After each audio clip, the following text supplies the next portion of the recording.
The Green Bay Packers are 2-0 in NFC North play after winning 23-6 against the Minnesota Vikings. I'm Dominique Yates. I'm joined by Pete Dougherty. Pete, I guess when you talk about the play of the defense, you can say it was very dominant. And when they play like that defensively, they're going to have a chance in every game that they play. Just what were your takeaways from this team? Yeah, Micah Parsons. How about him? Really good. Everybody wants to play with a lead in this league. It makes your defense better. But when you have Micah Parsons, it doesn't make your defense this much better. It makes it this much better. We saw it the first 2 weeks of the season, and basically for the first time since then, we saw it today. Plus, you have an overwhelmed quarterback, first-year starting quarterback with McCarthy.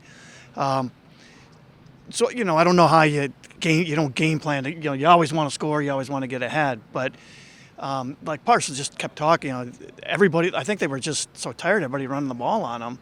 And the way to get them to stop running the ball on you is you either got to get ahead or you got to stuff the run. And in this case, they just got ahead. And then, once that turnover, and what did that make it, 17-6, I think? That turned the game, and Minnesota, they had to throw, and it was over. They were overwhelmed. The quarterback was overwhelmed, but they did the same thing to Goff and Jaden Daniels also, thank you. Jaden Daniels also. It's been a long time. Yeah, what was that last? Was that 2 years ago? Exactly. And so not only that, you think about that for Parsons. This makes, 5 straight seasons he's had double-digit sacks in a year. It was him and Reggie White. Is that what you said? That the only two have done that? Yeah, so it's an elite company, yes. No question about it. So just a lot of impact. And we talked a lot about his impact, but you can definitely see it. Now, offensively, you could say they still left a lot of meat on the bones, but if there was a silver lining, the job that Emmanuel Wilson did, stepping in for an injured Josh Jacobs. It's hard to believe throughout this entire season they didn't have a running back get at least 100 rushing yards in a game. Emmanuel Wilson was the guy to get it done. Yeah, he made a bunch of really subtle cuts right after taking the handoff. The cutbacks, I heard you say, that was a good cutback, right after the handoff.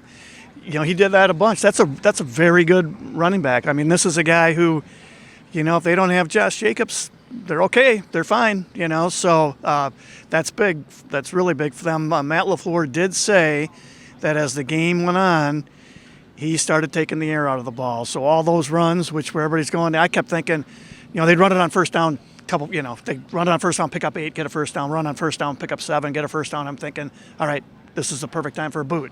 And he'd run it again.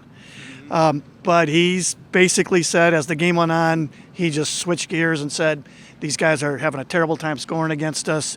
Our pass rush is killing them.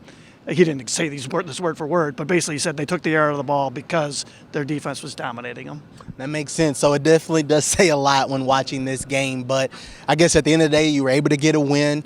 Outside of Keyshawn Nixon, they are relatively healthy now, and now you get ready for Detroit, Thanksgiving.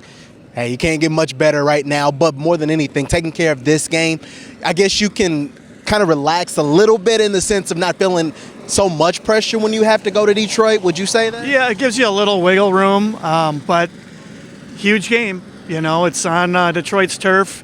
They're going to be upset about week 1. And there's just a lot at stake with, you win the division. The top seeding in the NFC is still, it's not like Philly's got that wrapped up. So lots at stake this week. Yeah, so they're cleaning up around Lambeau, so I guess that's our cue to get out of here. Pete, we really do appreciate it, as always, for your insights. And, hey, the Green Bay Packers improved to 7-3-1 and 2-0 in NFC North play after picking up a big win against the Minnesota Vikings. For Pete Dougherty, I'm Dominique Yates.